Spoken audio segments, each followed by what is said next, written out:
Kai Talks. Vamos falar de simulação? Fala, galera da simulação! Aqui é Luiz Amaral, especialista no desenvolvimento de negócios da E3S, e esse é mais um episódio do podcast Kai Talks. Esse podcast é um espaço para bate-papos descontraídos com profissionais de diferentes áreas de Kai. A Gartner Inc., líder em pesquisa sobre tecnologia, previu em 2018 que o mercado de dispositivos eletrônicos sofreria uma expansão de quase 200% até 2022. Por conta dos avanços de relógios, óculos inteligentes, fones de ouvido sem fio, monitores de atividade esportiva e a principal tendência de roupas conectadas. Um estudo recente pelo Centro de Tecnologia de Informação Aplicada da Escola de Administração de Empresas de São Paulo, da Fundação Getúlio Vargas, aponta que o Brasil possui hoje mais de 424 milhões de dispositivos digitais em uso, todos eles gerando, modificando, compartilhando dados.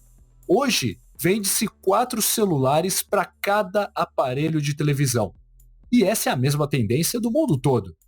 Somado a isso, setores de aviação, automotivo, defesa, apresentam um imenso potencial de crescimento por conta dos avanços das tecnologias de sensores, veículos autônomos, eletrificação. E como se tudo isso não fosse o bastante, a indústria 4.0 e sua revolução e imersão tecnológicas praticamente obriga toda atividade industrial do mundo a se preocupar com IoT, Big Data e os sistemas de comunicação para possibilitarem a digitalização necessária para o apogeu do gêmeo digital em larga escala. Como nunca antes, temos o interesse e obrigação de assegurar a confiabilidade nessas tecnologias, a partir do aprimoramento dos nossos projetos atuais. Hoje, nós convidamos José Carlos Boareto, especialista em manufatura de dispositivos eletrônicos, que nos contará um pouco mais sobre este tema. Acompanhe aí. José Carlos Boareto, engenheiro, mestre e doutor de materiais pela Universidade Federal de Santa Catarina, com parte do doutorado realizado no formato sanduíche na Universidade de Dresden, na Alemanha. Especialista em manufatura e confiabilidade de dispositivos eletrônicos, hoje é coordenador da área de materiais avançados e manufatura eletrônica da CERT, uma organização de pesquisa e desenvolvimento de tecnologia para o setor privado, governo e terceiro setor, com bastante experiência no desenvolvimento de produtos integrados e Design of Excellence, ou DFX. É um prazer te ter aqui conosco. Obrigado. Prazer estar aqui também. Vamos lá, Boareto. Para a gente começar aqui e quebrar o gelo da nossa conversa, vamos falar um pouco sobre a sua jornada. O que te levou ao mundo da engenharia de materiais? E depois disso, como que a partir da sua realidade você foi parar no mercado de dispositivos eletrônicos? Pois é, já fazem mais de 20 anos, né? Eu optei por estudar engenharia de materiais na UFSC. Na época, então, era um curso completamente desconhecido. Na verdade, ninguém conhecia um engenheiro de materiais naquele momento. Mas eu acabei optando por estudar engenharia de materiais. Já tinha uma forte tendência a estudar engenharia, como acho que todo mundo que vem estudar engenharia, né? Facilidade com cálculo, física. Mas eu tinha uma pegada muito forte com inovação. Eu gostava de ver coisas muito diferentes e tinha uma explosão de materiais surgindo na época, como supercondutores, nanotubos de carbono. Logo depois já começaram as pesquisas em grafeno. Então aquilo me chamava muita atenção, com uma visão de que os materiais iam causar grandes modificações no mundo, né? Como tem causado realmente. E aí eu iniciei, então, na graduação, estudando as bases aí de metalurgia, cerâmica, polímeros, e já no final do mestrado que eu comecei a me envolver com eletrônica. A eletrônica acho que chama a atenção de todo mundo, porque a gente carrega com a gente entre 1 a 5 dispositivos aí dentro da mochila, né? E eles fazem coisas que para assim, para a maior parte da população, são uma total e completa caixa preta. Então é algo que chama atenção. Quem aí que estudou engenharia e nunca abriu um dispositivo eletrônico, depois não conseguiu montar de novo, né? Mas o meu envolvimento direto veio numa transição muito forte da eletrônica, aonde precisava-se de uma competência específica em materiais, que foi a transição aí das soldas tradicionais, né, baseadas em chumbo estanho, para soldas sem chumbo. Esse momento ele trouxe uma demanda muito grande por expertise em princípios fundamentais de metalurgia, de transição de fase, de formação aí de compostos, que o típico engenheiro eletrônico não tinha muito conhecimento. Foi interessante porque quando eu comecei a atuar realmente dentro do setor, a gente também, aí já tinha alguns engenheiros de materiais pelo Brasil, mas a gente não via engenheiros de materiais atuando na área de eletrônica no Brasil. Acredito que eu fui um dos primeiros aí a começar. Até aproveitando o seu exemplo aqui, eu era um que tinha muita vontade de ser engenheiro, adorava Lego, brincava muito, adorava desmontar as coisas.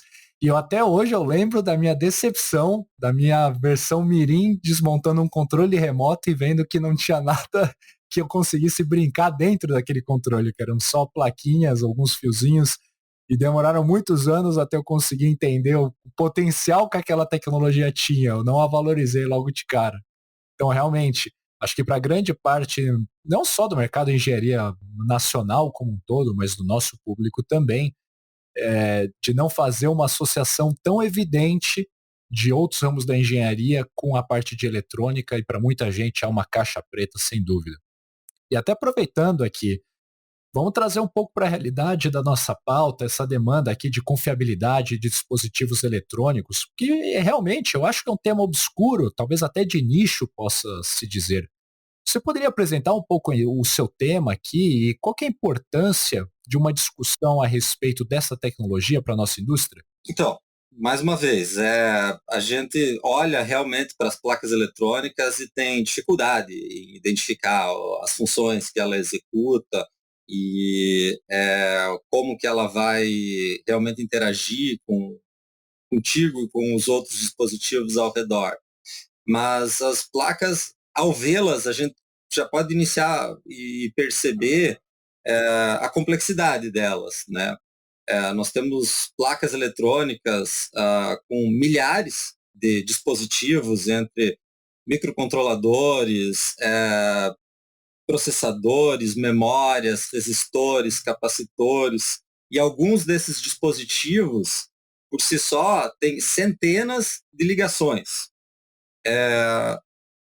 Se nós olharmos por uma placa eletrônica, tipicamente a perda de um desses dispositivos, seja por queimar, quebrar, cair, ou das conexões, né, das juntas, chamadas as soldas, né, desse dispositivo, já pode gerar uma perda total de funcionalidade do produto.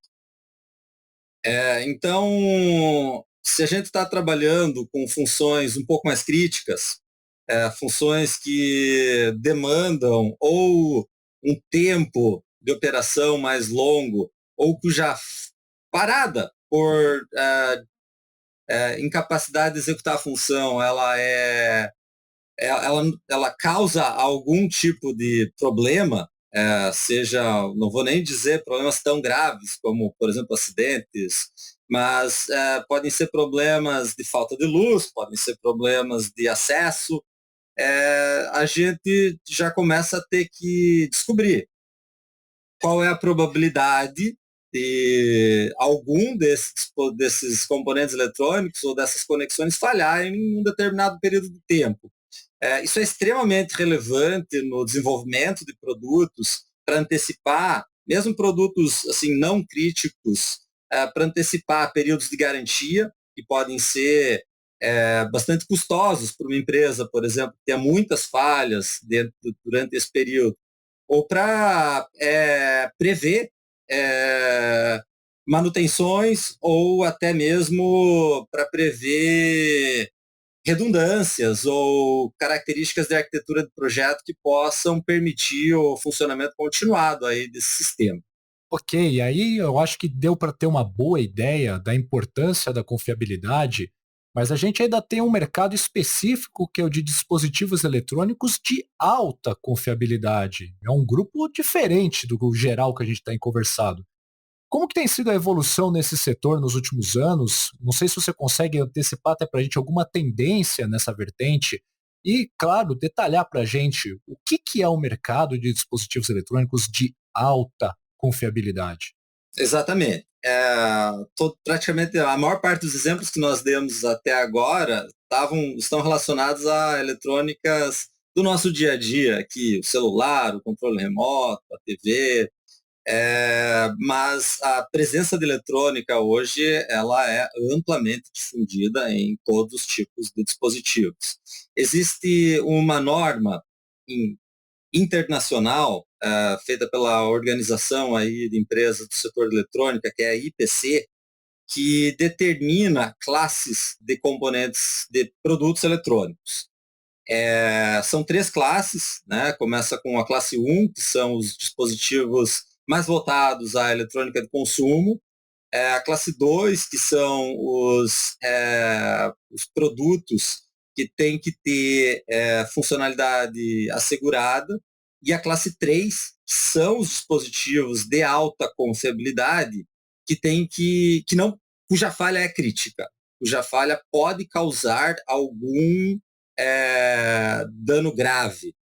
Os principais exemplos aí de produtos que se enquadram em aplicações de alta confiabilidade são os equipamentos aeroespaciais, os equipamentos automotivos, os equipamentos eletromédicos e os equipamentos relacionados a controles utilizados tipicamente em sistemas de grande porte, como, por exemplo, em sistemas de energia, né? Sistemas de controle para geração e distribuição de energia. Hoje em dia, cada vez mais também tem se considerado dispositivos de telecomunicações como sendo também dispositivos críticos. Não o celular, é claro, mas as centrais, os hubs, aqueles componentes principais que podem acabar travando um ponto nevrálgico aí de comunicação de uma cidade, de um estado, digamos assim. Então, esses dispositivos também têm sido tratados como dispositivos de alta confiabilidade. Cada vez mais, a vida humana é muito dependente da eletrônica. Já há bastante tempo nós temos dispositivos que vão dentro de pessoas, né, para fazê-las viverem, implantados. Mas dispositivos de suporte, agora nós estamos na era do Covid, né? E eu particularmente participei da correria que foi produzir ventiladores pulmonares, num prazo curtíssimo. E foi muito difícil, porque não tinha disponível, vamos dizer assim, componentes de alta confiabilidade no montante necessário para produzir a quantidade de ventiladores que nós precisamos no ano passado. E essa disseminação da internet das coisas também está começando a levar conectividade para coisas que eram mais mecânicas também.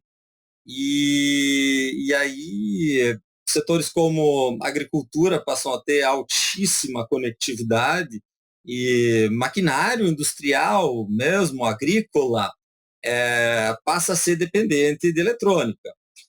Na agricultura, você tem períodos muito curtos, né? Por exemplo, de colheita ou de plantação. E se você perde um maquinário importante no momento em que você tem que fazer uma colheita, você tem perdas econômicas gigantescas, né? E até mesmo problemas aí depois de fornecimento, né, de alimentos. Então, só tende a crescer, né? Cada vez mais a gente depende mais de eletrônica e ela é colocada em funções mais críticas da nossa sociedade. Esse é um ponto muito interessante, porque o exemplo do setor aeronáutico é muito óbvio para todo mundo, né? Eu acho que é muito natural de ser compreendido.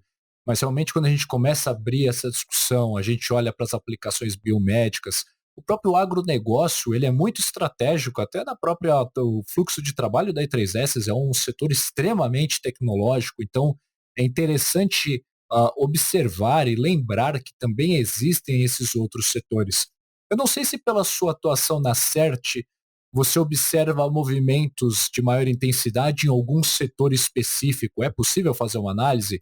A gente costuma se envolver mais no aeronáutico, o biomédico para a gente é muito forte. Como que é a sua vivência aí do dia a dia? Isso é uma das características da CERT, enquanto instituição, é que a gente se aventura em uma série de setores. Eu entrei na CERT em 2006 e eu já atuei em projetos do setor aeronáutico, de iluminação, de energia, eletromédico, agrícola. Então, pela gente passa bastante coisa. Mais recentemente, nós temos tido uma demanda muito alta dentro de derivados aí do setor de energia, tanto no contexto de energia sustentável, quanto no contexto de veículos elétricos. Acho que a gente tem tido aí bastante demandas nesse sentido, e as duas são demandas que acabam necessitando aí de bons desempenhos de confiabilidade, né? Tanto quando você está falando aí de veículo, quanto você está falando de energia solar, por exemplo, onde uma instalação tem uma expectativa de vida de 30 anos. Fantástico. E deixa eu aproveitar aqui então esse momento. Aonde que a simulação entra nessa discussão? Como que você vê o papel da tecnologia de cálculo numérico, de cálculo a partir do protótipo digital, para propiciar e auxiliar aqui todos os estudos referentes a dispositivos eletrônicos de alta confiabilidade? Pois é, a simulação, o uso direto de simulação no mundo real, digamos assim, fora da academia, para confiabilidade de dispositivos eletrônicos é novidade. A indústria eletrônica ela tem feito estimativas de confiabilidade há muitos anos, utilizando cálculos baseados em falhas estatísticas. E são diversos métodos que foram utilizados ao longo do tempo. Posso citar alguns, como 1217, talvez algum ouvinte aí se lembre, FIDES, Telcordia. São métodos que buscam estimar a confiabilidade de um produto eletrônico, que são baseados em estatísticas de taxas de falha. Mas todo mundo sempre soube, e todo mundo que usou esses métodos sempre usou porque era o que tinha disponível. Porque as variações dos resultados obtidos entre esses métodos e a vida real sempre foram muito distantes. E, em parte, porque existem muitas peculiaridades do produto em si, do projeto, como ele foi feito, para se buscar a real taxa de falha de um equipamento eletrônico. E a simulação está chegando com tudo aí. Eu não diria nem talvez para substituir completamente essas normas, mas para fortalecê-las bastante. Porque enquanto essas técnicas de análise elas são totalmente baseadas na contagem de componentes, então se eu tenho 1000 componentes com uma determinada taxa de falha, eu vou ter 1000 vezes a taxa de falha daquele componente. E as falhas, principalmente as falhas que ocorrem na interconexão entre os componentes, na solda, que são as mais comuns, elas não são uma pura e simples contagem. A solda, ela sofre um desgaste que nem como todos os outros metais sofreriam de fadiga. E fadiga, taxas de falha por fadiga não são lineares. Acontece um acúmulo de dano e esse acúmulo de dano tem que ser calculado. Infelizmente não dá para calcular na mão. Então a gente precisa dada a complexidade aí das estruturas, das geometrias envolvidas aí nas placas eletrônicas, a gente precisa poder calcular qual que é a taxa de deformação que as soldas estão sofrendo para poder estimar a vida em fadiga. Não tem outro jeito. E isso traz resultados muito mais próximos da realidade, não falhas distribuídas no tempo com a mesma probabilidade. Não, os produtos envelhecem, chega algum momento na vida deles que vários começam a falhar meio que próximos uns dos outros. E esse é o grande ganho que a simulação está trazendo para a gente nesse momento. Como eu falei, eu iniciei o meu doutorado em 2006 e, como você comentou, eu tive a oportunidade de fazer um período de doutoramento sanduíche na Universidade de Dresden.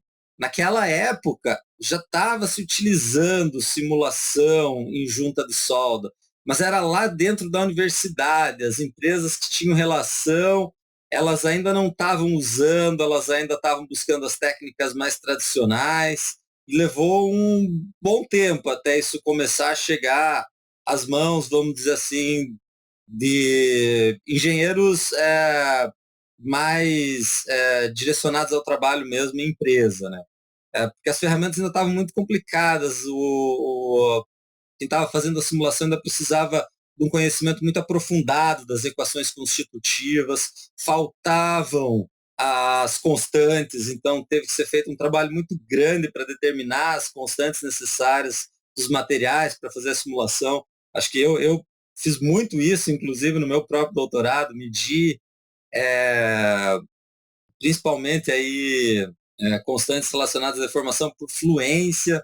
Então, tinha muito trabalho para fazer de base até poder se oferecer uma simulação de forma mais simplificada. E é agora que ela está chegando na nossa mão. Por isso eu acho que ela vem com tudo. Esse é um ponto legal, porque quando a gente está trazendo esse assunto, é diferente daquela simulação estrutural que todo mundo já conhece há décadas, e que é utilizada em vaso de pressão, aquele carro fazendo um crash test, que é uma aplicação tradicional. A gente percebe que está tendo um aquecimento. O mercado da simulação é muito antigo, mas ele está se estruturando, ele está se desenvolvendo. Enquanto a gente conversa aqui, enquanto você escuta esse podcast, a tecnologia está se difundindo ainda nesse nicho. Então, uma característica diferente do que a gente tem, por exemplo, no mercado convencional no qual a E3S atua.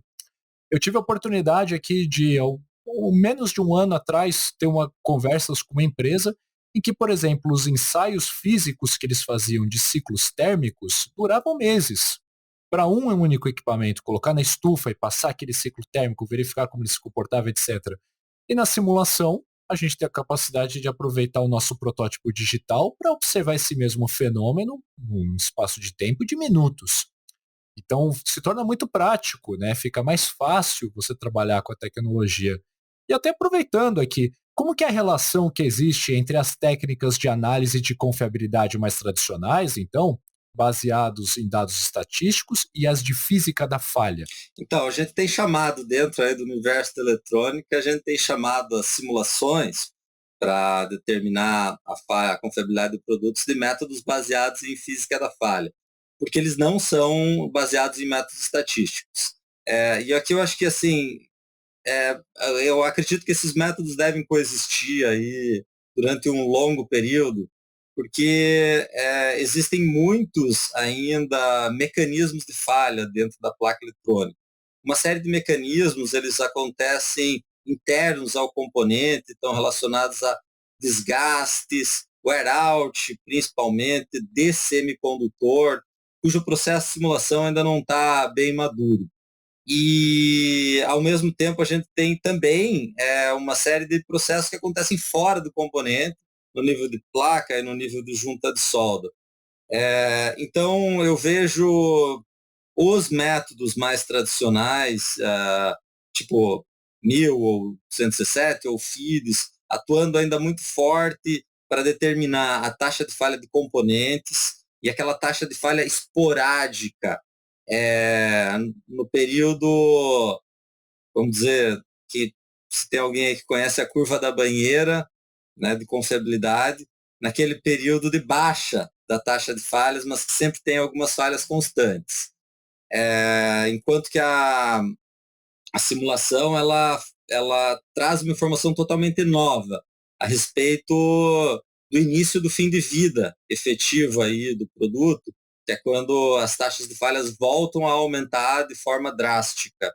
Isso é uma informação que as outras normas não passam e não nos trazem informação nenhuma sobre isso. E ainda, como você mesmo citou, vamos dizer, a terceira possibilidade aí de determinar a confiabilidade para produtos eletrônicos é a parte de testes. Testes eram historicamente utilizados para se determinar o envelhecimento do produto, ou justamente o momento em que as taxas de falha passam a aumentar de forma brusca. Para isso que servem esses testes de confiabilidade. E exatamente como você comentou, testes que buscam determinar o tempo de vida, eles são demorados. Eles são sempre muito demorados. Existem técnicas de ensaio acelerado que podem permitir reduzir o tempo significativamente até a falha, mas ainda assim são demorados. Perder numa campanha de testes de vida acelerado pode significar atrasar o lançamento do teu produto 6 meses. Então, entrar numa campanha de teste de confiabilidade, de teste de ensaio acelerado, sem muita segurança sobre o design do produto, pode ser um fim de vida aí, uma perda de lançamento muito importante. Caso, né, seja realmente um mercado de altíssima confiabilidade que precise ter muita segurança na determinação do tempo de vida. Acho que um complemento aqui para essa discussão, né, é que a gente tem dois lados da mesma moeda. Na falta de tecnologias ágeis, a gente fica dependente de métodos que vão ter o seu tempo de maturação e para nos fornecer resultados, mas ao mesmo tempo, como a gente não pode correr o risco do projeto atrasar 6 meses, como você disse, a gente não pode se dar esse luxo, é muito comum o mercado contar com equipamentos mais do que superdimensionados, porque são projetados para passar de primeira. Sim, sim, é muito comum, muito comum. Inclusive fazendo uso aí de outras técnicas que deixam a placa mais resistente, que agregam custo ao produto, como vernizes chamados aí na eletrônica de conformal coating, ou técnicas de fixação com colas, adesivos, a gente chama aí de underfill, corner bonding, uma miríade aí de suportes mecânicos, excesso de parafusos que aumentam muito o tempo de montagem, tudo com o intuito de ficar no lado seguro. E aí a gente tem aquela grande preocupação. Vamos fazer um projeto que vai ser seguro, que vai ser aprovado. Em contrapartida, a gente está aumentando muito o custo, né? Que é um ponto que a gente sempre quer trabalhar na engenharia, diminuir o custo dos nossos projetos. Então a gente se encontra nessa situação conflitante, até contraditória.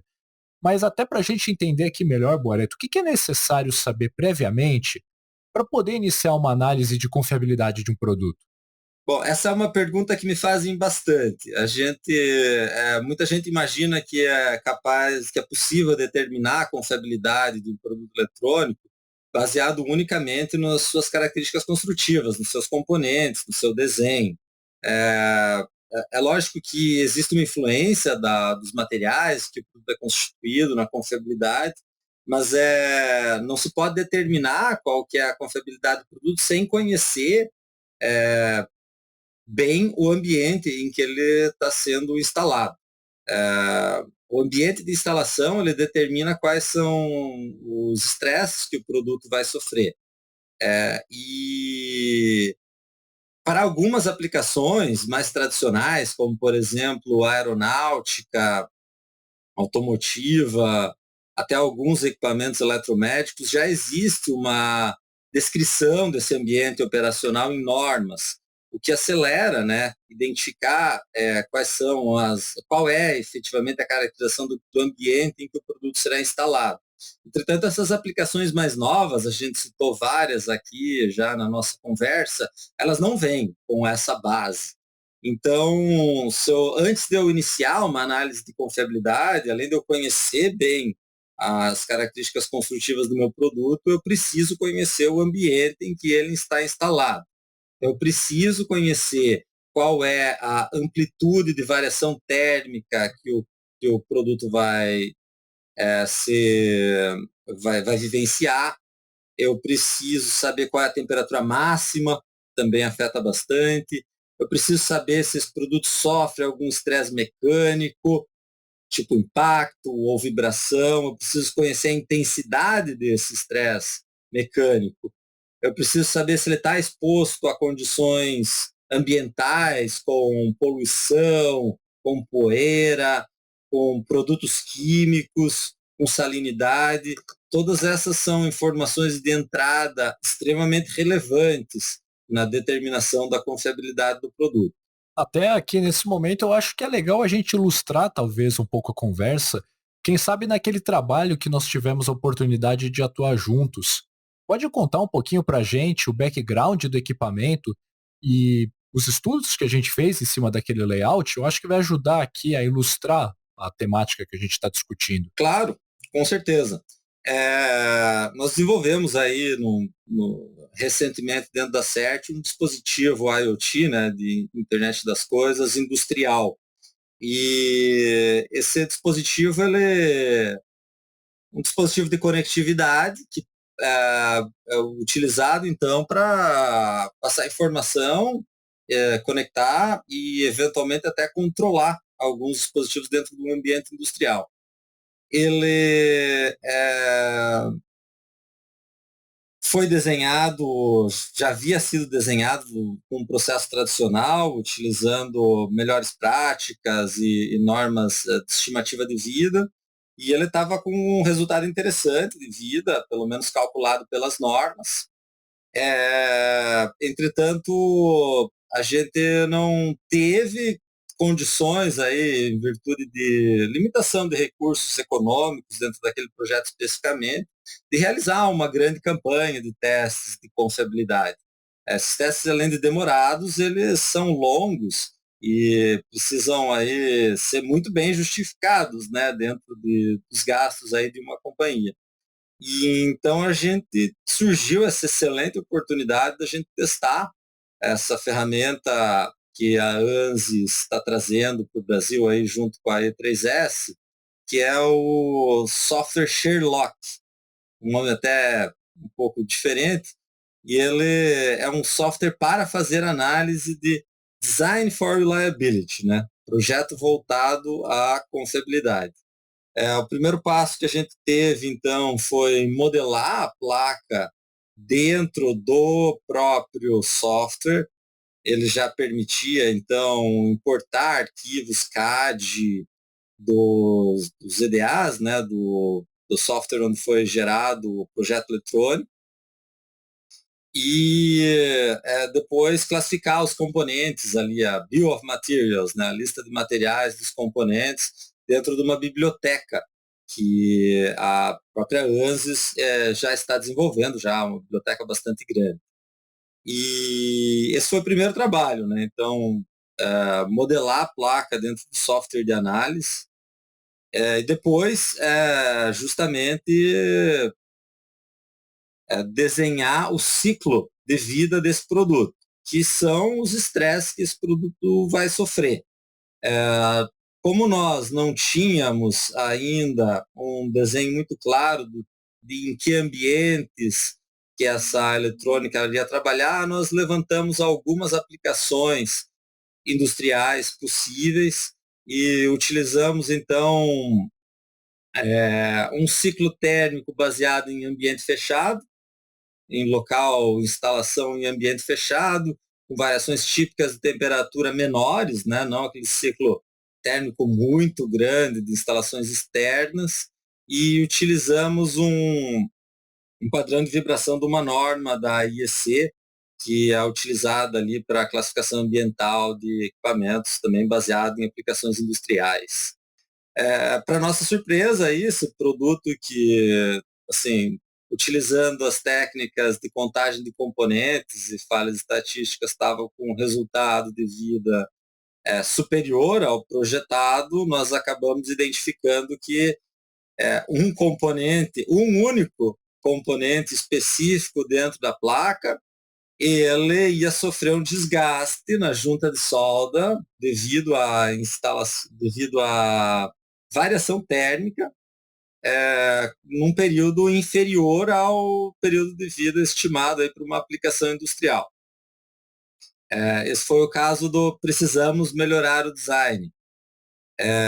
Algo que não talvez pudesse ser encontrado aí com um teste de longa duração de ciclagem térmica, um teste que ia levar 6 a 8 meses e que foi possível gerar a partir de uma simulação aí que é feita em semanas, e eu vou dizer que são semanas porque foi a primeira vez, né, que se modelou uma placa, quem estava modelando a placa estava testando o software, acredito que assim, com um pouco mais aí de fluência poderia ser feito dentro do trabalho, dentro do período de uma semana talvez.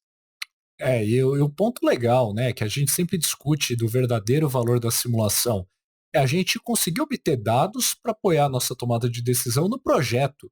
Então, antes de ter o layout pronto, vamos testar, vamos entender qual que é o melhor local para ter esse capacitor, para ter aquele transistor, como que eu vou ter que trabalhar aqui com quantidade de solder ball, se eu vou mudar aqui esse componente, os materiais envolvidos, essa possibilidade de realizar alterações no projeto antes de se dedicar por meses num ensaio físico, por exemplo, é o verdadeiro valor que nós temos com o uso da tecnologia de simulação. Moreto, qual que é a sua dica para que os nossos ouvintes possam começar a estimar ou melhorar a confiabilidade da eletrônica que eles projetam no seu dia a dia? Excelente. O primeiro passo, eu acho, aí para que as empresas, os indivíduos que estejam projetando eletrônica, eles comecem a identificar qual é a confiabilidade dos seus produtos, é determinar o ambiente operacional, conforme eu disse antes. Então, é necessário conhecer o ambiente em que o produto está instalado. Depois, ele vai precisar começar a identificar quais são os componentes mais suscetíveis à falha e, a partir disso, quais são os mecanismos que estão levando a essa falha. Um dos caminhos, certamente, é a simulação. A simulação ela pode trazer uma resposta rápida de qual é o componente que vai falhar primeiro dentro do seu produto. Existem ainda algumas alternativas à simulação dentro do ambiente aí de testes mais rápidos que tem surgido também nos últimos tempos. Eu posso dar um exemplo aqui de uma metodologia de teste que pode ser bastante utilizada até para melhorar depois a simulação, que é o HALT, que é o teste de vida altamente acelerado, Highly Accelerated Life Test. Ele é um teste exploratório que não calcula tempo de vida, mas ele dá um primeiro indicativo de qual é o estresse que é mais significativo no teu produto. Se o seu produto é mais sensível à temperatura, se ele é mais sensível à vibração, e quais são os componentes mais frágeis. São testes que são realizados aí em aproximadamente uma semana, não dão um indicativo de tempo de vida, mas dão uma boa visão da susceptibilidade do produto aos estresses e dão já uma dica de quais são os componentes que são mais propensos à falha.